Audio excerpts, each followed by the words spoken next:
Okay, episode 6. Hello, hello mga pagong. Kamusta kayo? Hello, Kamusta kayo love in red? pagong. Charot.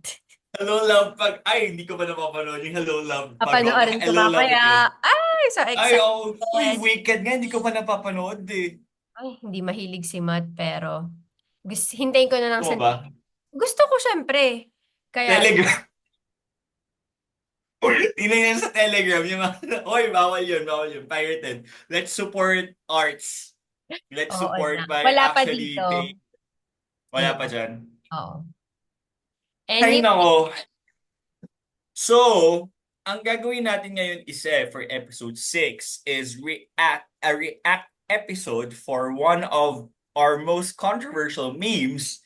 So ngayon, di ba, na-explore na tayo sa social media ng mga memes natin. So we're gonna react to the comments that we received dun sa isang one of our most controversial memes. And this meme talks about, ito na, babasahin ko yung wait, meme. wait, wait. Yung Pakita muna pusa, natin yung meme. Pakita muna natin yung meme. nandyan. So ito yung Ayan. meme. 10 seconds. So, Ilang views na yan? yan. Right now, wait lang, 1.3 million views na to. Honestly, Lala. parang like a year ago, parang naisip mo ba na dadating tayo sa point na to na magre-react tayo sa mga comments and sa mga... Diba? Alam Nakakaloka! mo, meron tayong indicator kung paano tayo nag-reach na lang mga ng mga wider audience pag may nag-react na sa mga memes natin Oo, against what we grabe. really did. Grabe. Yung latest social media post natin, actually nag-gain din siya ng traction kasi Oo. utang naman yun. Ay, So parang gets mo? oo. Daming Grabe yung mga nakarelate, pinagdadaanan ng mga tao. pero wala masyado nagko-comment. Pero alam mong ang Wala pa. Kasi nag-agree sila lahat. oo, Pag nag-agree. utang, kailangan bayaran. Grabe Oo. naman kung meron magko-comment doon na na hindi pagbigyan, ay, red flag, red flag. Anyway, Alam mo balik talaga tayo. pag talaga. Oo. Alright, okay, sige. Basahin ko. So ito na yung meme kasi is nag-ask yung mas mataas ang sahod sa'yo paano mag-excel. So yung Mm-mm. mga elements dito, elements, and breakdown natin yung nag-ask yung mas mataas ang sahod, so not necessarily yung manager, not necessarily yung boss mo, basta mas mataas yung sahod, ang sa'yo paano mag-excel. So ito yung mga comment. Ready ka na ba sa mga comments na receive natin? Okay. Yes. Comment from, kailangan pang basahin yung name? Oo, basahin mo yung name, lalagay natin. Okay. From It's Y and Crizel. Ay! Okay, sabi ni ano daw? It's C and Crizel. Oh. I know someone, di masyadong magaling sa Excel, pero magaling naman sa planning. So architecture design at may emotional intelligence. Pinaghambog mo. Feeling ko, Pinaghambog mo! feeling ko, siya yun. Hoy, okay, okay, sige. Magbabasa pa ba tayo? Marami tayong na-receive na ganito Teka eh. muna, mag-react ka muna. Parang ang yabang daw natin na magaling tayo sa Excel. Oh my God. Okay. Is What do it, you wait, think? What do wait. you think? Microsoft Excel or Microsoft Excel? Let's, ano, Ha? Ano yun? paano mo siya i-pronounce? Yung Excel or Excel? Paano? Excel. Saan ako? Excel. Kasi excel ay verb. You're gonna excel. So, it's Pero we're Microsoft Excel. Excel. Okay. For Yes, Excel. fertiles, para sa mga fertile. Ha? Wala. Girl, girl, episode 5 pa rin ba to? Bilis Hoy, ano na? Nag-charge ako. Anyway, dahil Anyway, okay, napapag-usapan to. what do you think? What do you think? Hambog ka ba? Well, feeling Pinaghambog ko mo. natamaan siya. Kasi, hindi naman necessarily nagyayabang yung post eh. Parang, wala na, hindi ko nga na-feel na nagyayabang yung post. Pero feeling ko natamaan siya kasi baka siya yun. Kasi hindi siya marunong mag-Excel. Char, Ay, grabe naman. inassume ko lang yun. Walang... Pero may mga ganong tao na magaling sa ibang bagay pero hindi talaga sa Excel. Pero ang point kasi nung post ay nagpasa ka ng work. Tapos Oo. ang sweldo mo. Tapos, Right. di mo Mm. mapanindigan yung laki ng sweldo mo. So, umayon tayo sa sweldo natin. Right. Iba kasi yung siguro dito natin kailangan i-differentiate kung ano yung nagde-delegate ka ng task, Mm. nag-a-ask ka ng help for the things that you cannot do or you don't know. Kasi let's face it, hindi naman lahat ng generations marunong mag-Excel. Yung Excel naman dumating sa generation natin, Oo. sa millennials, tayo yung Ganun. parang unang naging Internet train talaga yes. for Microsoft, di ba? Tapos yung mga Gen Z, mas creative na sila. So the generations before us, may problem talaga sila with technology use. And we acknowledge that. Mm. Tayo, we acknowledge that. Sa kwento mo sa pagong, we acknowledge na meron talagang skill gap pagdating sa technology. Mm. So, okay lang mag-ask ng help. Pero yung the point na magpapasa ka ng trabaho, yung mas mataas yung sahod mo, at hindi ka lang nagpasa basta-basta ng trabaho na mag-Excel, pinasa mo lahat without explaining. Ay, ikaw na gumawa Oo. nito. Yun yung red flag. Parang, Oo. di ba? I I mean, pag yeah. magde-delegate ka, go. Para sa mga older generations na nakikinig, especially siguro sa mga boomers, pag hindi mo alam, hindi naman siguro masakit na mag-ask ka ng help or magpaturo, 'di ba? Pero alam mo sa experience ko, meron kasi ako mga teammates na Gen X. Alam mo, ang galing pa rin nila sa technology in fairness. Or dahil nasa tech Really? company kami, kaya magaling talaga Most sila. likely. Kasi nasa Filipino ba tech sila? hindi, hindi. Kasi nasa tech Feeling ko kami. may factor yun din yun na Yun. kasi sa Philippines kasi, di ba, parang very manual labor natin. Pag Gen Tapos X parang ba sa sa generation, Philippines? Pag Gen X ba sa mga sa experience mo, like yung mga nasa parang 40s, bihira. 40s, 50s na, hindi na talaga sila like Tech super savvy. super tech savvy. Bihira. Mas magaling sila sa manual Okay. labor or Oo. parang analog pa lahat, ganyan. Okay. Pero So so, yun. dapat pag ganyan, halimbawa sa company, mag-delegate ng maayos or mag-ask for help. I think that's it. So, Yeah. wala naman kami Mm. pinaghahambog, girl. Wala Oo naman. nga, hindi naman namin Nagyayabang i-invalidate yung mga mag-Excel. skills mo sa planning, sa architecture design, at Oo. emotional intelligence. I don't think that's something that you can brag about. If you Ah, have an emotional ay, intelligence, you oo don't nga, really no? brag about it. Ay, oo nga, no? Di ba? Para sa'yo, wala ang humble ko. Edi ikaw na. Pero di ba, parang Kung okay. nakikinig ka man, good for you. Good for you. May emotional intelligence ka. Ako, I have things that I need to work on, ganyan, regarding my emotional intelligence, ganyan. Pero Okay, yun, it's next. not really, Okay, we sorry. want to point out really is yung pagpapasa ng work. Yeah. Okay, next. This is from Witty Wit. From Witty Wit. Depende yan sa field kung saan ka naka-assign. Mga nasa production, mas mataas sahod kaysa sa loob ng office. Really? Sorry, nagkakaroon ako. More on hands-on in paghawak ng tao sila, magagaling. Then pinaggagamit mo siya bigla ng Excel. Natawa ka kasi di marunong. Why compare the sahod? Think about this, yung mga CEO, bakit sila nag-hire ng mga taong mas magagaling or may skills or mas marunong sa kanila? Sino mas mapera sa dalawa? Oh my God. Meron ng pera and then Oo. non-pera. Ikaw na empleyadong marunong mag-Excel o yung CEO o owner na di marunong mag-Excel. Kaya may iba't ibang title sa kumpanya at magkaiba ng level of sahod. Share ko lang. May mga nag-comment na hindi ko makita. Pero, depende sa sobrang na-bother ako dun sa mga nasa production mas mataas sahod kaysa sa loob ng office. I don't think so. Usually, pag yung mga narinig ko mga friends ko, usually mas mababa yung sahod ng mga nasa production. Sa Kasi usually, labor. mga na-hire sa production ay minimum wage Oo. earners compared sa office na very corporate setup na. So pag Oo. nasa for example, isang company na may main office, marketing office, or corporate office sa BGC, Mm. tapos meron silang production office sa Bulacan or Laguna. Siyempre yung provincial rates mas mababa kaysa dun sa Metro Manila rates. Tapos iba pa yung galawan ng negotiation pag corporate ka. Kasi marketing, iba yung sahod pag marketing, pag sales, pag mga human resource, hindi naman sila yung manual labor eh. Yung manual labor nakaka-receive lang ng minimum wage. ibang-iba to sa setup ng USA.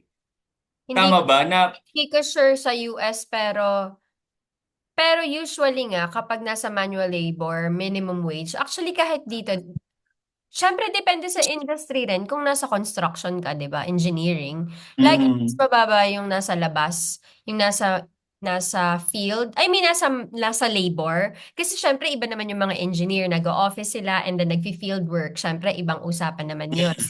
So, iba ring usapan kunyari sa healthcare kasi yung mga nasa labas, like yung mga nurses, syempre malaking sweldo nila compared sa mga nag-office or admin. So, feeling ko depende siya sa industry. Pero kasi yung comment niya, na-take niya out of context yung meme. Ang dali kasing i-take out of context ng isang bagay, 'di ba? Depende na right, oo, tama. niya, depende sa pinaghuhugutan niya, sa status niya sa life, sa type of work na meron siya. Pero ano masasabi mo dun sa comment niya na CEO ka, so dapat kahit wala kang alam, kahit hindi ka magaling, hindi naman yun yung usapan. For sure, may mga CEO, may mga founder nga na hindi nakapagtapos ng pag-aaral, 'di ba? Pero it doesn't mean na ano ba na mag-hire siya ng mas magaling. Well, dapat naman talaga magagaling yung i-hire mo, Mm, mm, pa. Mag-excel din yung company and mag-succeed yung company. Pero ang point kasi, nagpasa siya ng work. Yun kasi, balik tayo dun sa point ng video. So, yung nagpasa kasi siya ng work, ang CEO naman, hindi naman siya magpapasa bigla ng work sa'yo kasi nagde-delegate siya ng maayos eh. Nag-a-assign siya ng sana task. naman nagde-delegate siya na Sana, maayos. nag-a-assign siya ng mga tasks. So, yung post ay hindi naman naka-assign sa'yo yung task or yung role, pero pinasa sa'yo. Anong mafe-feel mo doon? 'Di ba? Right. Alam mo ang laki ng sweldo nung nagpasa sa'yo, tapos hindi niya magawa. I think Mm. yun yung hassle. Tapos, iisipin mo pa na ang laki ng sweldo niya, pero hindi niya ginagawa ng maayos yung trabaho niya. I think ganun lang yun. Simple lang na ano. Siguro na-take out of context yung video, no? Na-take out of context talaga siya. Ang daming na-trigger kasi Oo, nga ang dami parang ng trigger. Excel lang na ito yung hindi siguro na intindihan ng mga nakinig kasi or ng mga nakita yung meme kasi parang na single out nila yung Excel as the skill na Oo, pinaglalaban-laban. Pero yun na nga, yes. parang ang point nga ng meme is, ang simple-simple na nga ng Excel, bakit mo pa kailangang ipasa? This is a simple skill that we should already have, everyone should have by now. Yung mag-ano ka lang, drag down ka lang or mag-copy paste ka lang, mag-fill out ka lang ng mga cells sa Excel. This is a basic skill Oo. that we should all have. Bakit kailangan mo pa ipasa yung gantong ka-basic dun sa mga taong may iba rin namang trabahong ginagawa? Hindi porket Oo. mas mababa yung sahod nila and mas mataas yung sahod mo, may authority ka na or meron ka ng power to lord over them and say na itong mga simpleng tasks hindi na para to sa akin. Hindi. May trabaho din silang ginagawa and meron siyang sinabi dito na why compare the sahod? There is we should start comparing sahod from now on. Mm. Base dun sa mga labor na ginagawa natin, base dun sa quality of job na ginagawa natin. Sorry, nabanggit na rin naman natin to sa mga previous podcast na I'm a stark believer na we should really talk about income now openly, transparently, so that we could know everyone's worth in the market at para mas maging competitive. Actually, this will put pressure na rin sa mga CEO, sa mga owners, kung ano ba talagang value natin. So, parang may sinabi niya, why compare the sahod? No, it's we should compare the sahod. Kung mas madami akong ginagawa, itong mga kasimpleng task na to, dadagdag sa trabaho ko, eh ikaw nga, ito pa yung mas masakit eh. Parang pagkapareho kayo ng job descriptions. Mm. Ito yung parang pareho kayo ng job description, pareho kayo um ng pwesto or senior analyst ka for example, tapos may analyst yung pinagpasahan mo ng trabaho na ikaw na mag-excel. Si analyst may ginagawa to. Ikaw ang senior analyst, parang expectation sa mas mataas yung sahod sa mas mataas yung position mo. Expectation, ganitong mga simpleng task dapat alam mo na, Mm. 'di ba? So ba't mo pa ipapasa? ba't mo ipapasa dun sa analyst na meron ding ibang ginagawang trabaho na lahat ng trabaho ng manual pinapasa din naman sa kanya.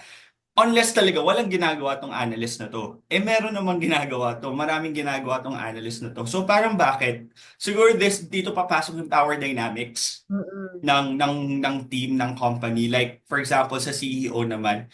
Bakit si CEO magpapasa ng trabaho? Meron akong naisip kanina when you were talking about the CEO na if the CEO feels na itong mga bagay na to is hindi na naman dapat sa posisyon niya. I mean, hindi ba ang pride, ang proud mo naman masyado na simpleng task na nga lang ipapasa mo pa sa iba unless time consuming talaga, Oo, it affects the kailangan din quality of kasi. your work. Oo, I think sa mga CEOs or sa mga yeah, mga founder CEOs, yung mga simple tasks, I think yun yung mga dapat based dito sa company ko na pinag-workan ngayon na yung mga simple tasks, yun yung talagang dinedelegate niya kasi ang Delegate, oo, right? dinedelegate, hindi pinapasa or hindi pinapagawa basta-basta. Syempre, yung mga pinagdedelegate naman niya, yung mga taong nandun din dapat yung nasa job description din, yung mga yung pinapagawa sa kanila kasi kapag ginawa pa ng CEO yung mga simple tasks na yon, sayang kasi yung time na may allot ng CEO to grow Mm. the business pa. So yung simpleng pag-excel or basta yung mga simple tasks, pwede na siyang i-delegate. I-delegate ng maayos, hindi basta-basta ipasa sa ibang Sino man, oo, nung sino mas mababa yung man. sahod, Oo, parang tama. So, I I think communication oo. is the key. Yeah. I mean, in an organization, if mag-ask ka ng help dun sa At Excel, para, oo, parang gets namin. Magaling ka sa planning, magaling ka sa architecture, magaling ka sa paghahawak ng mga tao. Okay, gets namin. That's your value. Pero itong simpleng task na to, if hindi mo talaga kaya, if hindi talaga kaya ng time mo, pwede mo i-delegate. Pero yung ipapasa mo lang siya kasi feeling mo hindi hindi yun yung binabayad sa iyo or parang sobrang simpleng task, gawa ka ng table, gawa ka ng report, papasok mo pa sa iba kasi feeling mo hindi yun para sa'yo. Parang, I think I don't know. kung tumaas din yung sweldo mo ng ganon, syempre meron ka mga qualities of a leader. Hindi ka naman mapopromote siguro or hindi naman tataas yung sweldo mo kung hindi mo deserve in an ideal world, Mm. ideal setting, di ba? So dapat, alam mo kung paano mag-delegate, alam mo kung paano i-treat din ng maayos yung mga teammates mo. And kung hindi, Mm. sad. Kasi nga, magsasuffer yung mga teammates mo. And ayun, it says a lot about the work culture din. Kung ganyan yung team member or teammates mo na bigla-bigla na lang nagpapasa ng work. Tapos, dapat Correct. alam niya, di ba? Anyway, pero hindi naman CEO. Parang wala naman dun sa video na CEO yung nag-ano. Kaya ang sabi lang naman mas Masyado mataas yung namang sahod. dinibdib nitong nag-comment na to. Kaya Masyado nga, parang, gets naman na tama. Actually, I totally agree with you. Simple tasks should be delegated. And oo. siguro before we move on, siguro mas maganda na mabigyan natin yung mga listeners natin, yung mga pagong, yung context, what's the difference between delegating and simply passing on the job. For you, what's the difference between the two? Ang Ano pag delegate, na-delegate mo? alam mo, kapag yung mga magagaling na managers and leaders, sila yung maayos mag-delegate ng task. Ang nagpapasa kasi ng task, it's either sobrang dami mo nang ginagawa and hindi mo na kayang i-manage yung tasks mo, kaya ipapasa mo na siya Mm. iba, or talagang tamad ka lang, kaya pinasa mo na siya sa iba. Correct? Kasi dapat, kung Naming ganyan. kunyari may isang project or merong kailangan tapusin, kung magde-delegate ka, na-assign mo na yung tasks na yon sa team member, parang naka-assign na siya. So may enough time ang isang team member, ang isang employee para tapusin yung task. Kapag pinasa mo kasi, parang kawawa naman yung kapag busy yung ka-team mo, tapos ang dami niyang ginagawa, tapos bigla mo siyang pinasahan ng work na dapat ikaw. I think yun yung point ng video, na pinasa mo na lang bigla and ang daming ginagawa nung ka-team mo, tapos alam niyang, ano gagawin mo? 'di ba? Ang laki-laki ng sweldo mo tapos di mo pa yan magawa. I think yun yung difference. Kapag nag-delegate ka, ibig sabihin, nag-assign ka ng task and nagbigay ka ng enough time to complete. Parang wala naman nagde-delegate ng nagmamadali ng last minute, 'di ba? So pag nagde-delegate Mm. ka, meron kang organizational skills. Kapag nagpasa ka lang ng task, you're so like distracted and tamad and unorganized. So, yun for me yung difference. Ikaw? Mm. For me, delegation lagi may consent. Mm, Um, parang hindi pag kasi parang pinasa mo lang parang yun nga yung doon papasok yung power dynamics face. ulit na Oo. I'm more powerful than you. Wala kang magagawa kundi Oo. sundin ako kasi mas mataas Oo. yung sahod ko sa'yo. Or kailangan mo kong turuan kasi mas mataas yung sahod ko sa'yo. Wala kang choice. Pero if there's consent Mm. na pwede mo bang gawin to and then you communicate it clearly kung para saan yung Ayan. gagawin niya and then you ask for help na okay, ito yung mga tasks na gagawin ko, ito yung mga tasks na kailangan ko ng help. Can I ask for help? That's delegating. And that applies also for a leader. Kasi lalo na for a leader na ikaw yung na parang nagli-lay down ng direction for kunwari for a project, ikaw magli-lay down ng direction, milestones, etc., etc. So once that you parang have laid down everything and then you ask the members, can you do this? Can you do that? And that person says yes or says no, Oh, yeah. that's proper delegation. Consent is very important. Siguro yun yung nakakalimutan ng mga tao na I hindi porket mas mataas yung sahod mo or mas mataas yung pwesto mo in an organization, you already have the authority to control the people below you. It doesn't work that way. Kasi we are all contracted to the company through the contract that we have and it does not give us the power to lord over other people. Kaya yeah. dapat respeto lang din. Parang basic human respect ba na basta ask request and if that person says no, hindi ka naman mag-ask na parang alam mo yung parang ano nga yun yung i-form mo yung mga questions mo for him or her to say yes ganyan. Parang be ready for that person to say no to whatever request that you will have ganyan. And kapag naman Kasi baka busy. yeah, pero kapag naman nag-no, pwedeng dapat alam mo din yung reason, 'di ba? Kapag Reason, yes. baka hindi Well, pag manager. Pag manager, pag oo. manager ka, Pag oo. manager. Pero pag same Pag position, tapos pag same, nag-no, hindi mo na kailangan malaman. No, oo. ayoko yan, di ba? Right? Okay. So, let's move Okay. forward. Okay, ito.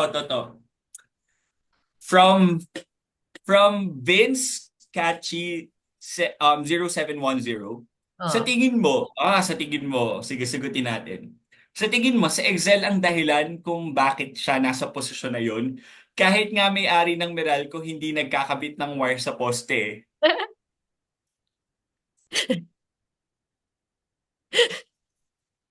Next! Uy, may ano yung ano niya yung analogy niya ha. Very parang focus on manual labor. Pero yung may-ari Mm. naman ng Meralco, hindi man siya, hindi ka sure na hindi siya nagkabit ng ng ano daw, wire sa poste. Hindi ka sure. Paano ka naman nakasigurado na hindi na yun na-experience? Ang daming mga successful na tao ngayon na nagsimula sa baba. And going back, hindi nga lang Microsoft Excel yung focus ng meme. So, Right. Mm. yung mga simple tasks na dapat nagagawa mo dahil malaking sweldo mo. Di ba dapat pag malaking sweldo mo, mahiya ka naman kung wala kang ginagawa? Or sobrang entitled mo lang, kunyari, as a person, kung ang laki ng sweldo mo tapos tamad ka talaga. Na Uy, grabe. Wait, may mga ganyan na, pero ang entitled mo meron. masyado na parang in-earn ko tong I've worked so many years to reach this point. Pero, wag naman ganun. Meron ako naka-work na Integrity ganyan. mo na yan. From, Integrity mo meron, na yun dapat as a person. Yung you always do oh, your best. yeah, may na-work akong ganyan ha, parang merong matanda na sila and they consider themselves experts in the industry na which I acknowledge pag tinatanong sila nasasagot naman na sila. Pero alam mo yung parang ang dami kong ginagawa for the project. Pero pag titingnan ko sila, may kausap na family member, alam mo yung parang, your experience should allow you to be more productive. Alam mo yun, and to be fast Oo. about it. At saka Pero yung mga tasks na binibigay sa kanila, parang ang bagal nyo pa rin. Parang, kala ko ba experience na kayo, gets naman na parang on a technical level, magaling na kayo. Pero you should be consultant, able to parang apply the consultant technical level na level sila. to Consultant kunya, nasa level. consultant naman ako, ganyan. Pero gets, parang meron pa rin kaming ginagawa. Hindi nga sila yung boss eh. Meron pa silang boss. May mga pinag-reportan pa kami. Pero like, why are you acting like, why are you acting like you're the boss End here? na. Kaya, oh. Oo. So parang yun. Parang, ba't nakaupo ka lang dyan, wala kang ginagawa? Hindi, binabayaran ka ng sobrang Funny. laki. Oo, ganun nga. Parang feeling ko, mayroon talagang mga tao na dumadating sila sa point na pagod na din silang mag-work. Na they just do that Hmm. for the money. Kasi kailangan pa rin nilang ng pera. Ano na ba yung retirement age na ba sila? Or hindi pa naman? 60s na ba? Or like, grabe naman. Malapit na, 60s Okay. na. 50, 60s, ganyan. Okay. Kasi yung papa ko, parang pinag-iisipan niya kung mag-extend pa siya kasi magsi-60 na siya next year. Tapos, iniisip niya kung yung company kasi meron pang, pwede ka pang mag-work until 65. 65 din, Oh, okay. pwede ka na mag-retire at 60. Pero, marami siyang mga office mates na 60 plus na pero hindi pa rin nagre-retire kasi hinihintay nilang mag-65. Pero yung window nung between 60 and 65, tamad na daw sila. As in nakikita niya na hindi na nagwo-work, pumapasok na lang. Parang ayaw niyang maging ganun siya. Ayaw niyang pumasok na lang sa work para mag-log out at sumweldo. So I think kailangan as a person, alam mo din talaga yung values mo. Pero mahirap din kasi magsalita against those people kasi kailangan talaga nila ng pera pero ewan ko pag 60 siguro pagod ka na talaga mag-work na parang Siguro, tayo nga pagod na rin tayo 'di ba eh. hindi na Okay. rin natin sila Right, you're right, you're ma-judge. right. Hindi natin sila ma-judge kasi parang kunyari all your life nagtrabaho ka na para sa kumpanyang yon. Parang ito ng last 5 years gagatasan ko na kayo. Parang hindi mo rin kasi Hmm. alam kung saan sila nanggagaling. Pero ayun nga, you go back to your values and kung ano ba yung important sa'yo. So kung pera, edi go, sige pumasok ka. Pero ayun na nga lang, maapektuhan yung mga ibang nasa paligid mo. I think kung ganun na yung ano, dumating ka na sa point na pagod ka na and pumapasok ka lang para sumweldo. Just make sure na hindi mo naapektuhan negatively yung mga taong nasa paligid mo and yung mga Yes. nasa baba mo, kunyari. So, Yung, I think yung yun, problem kasi with these people, parang minamaliit nila yung mga younger generation. that's a red Yun flag. yung parang, so Oh, parang feeling ko, how the organizations can deal with this is they could accept na these people are in their prime already, oo. parang magpapahingan sila, ganyan. And what they can do is set up a program so that may Ah, proper knowledge transfer from the older generation to the correct. younger generation. Correct. Parang ganon. Ang So, ganda para niyan, continuous pa rin Fonzie. yung Ang ganda niyan. productivity. Ang Yeah. ganda niyan.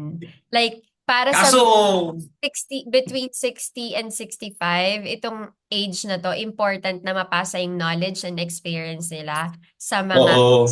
nila, 'di ba, sa organization. Ang sayang naman kung Oo. hinahayaan mo lang tong mga taong nag-work for the company for like 40 years, kunyari, or 30 plus years na mag-deteriorate yung knowledge nila and yung experience nila habang hinihintay yung retirement. Kasi I think lahat nilo-look forward yung retirement and yung time na hindi na sila magwo-work and i-enjoy na lang nila yung pinaghirapan nila.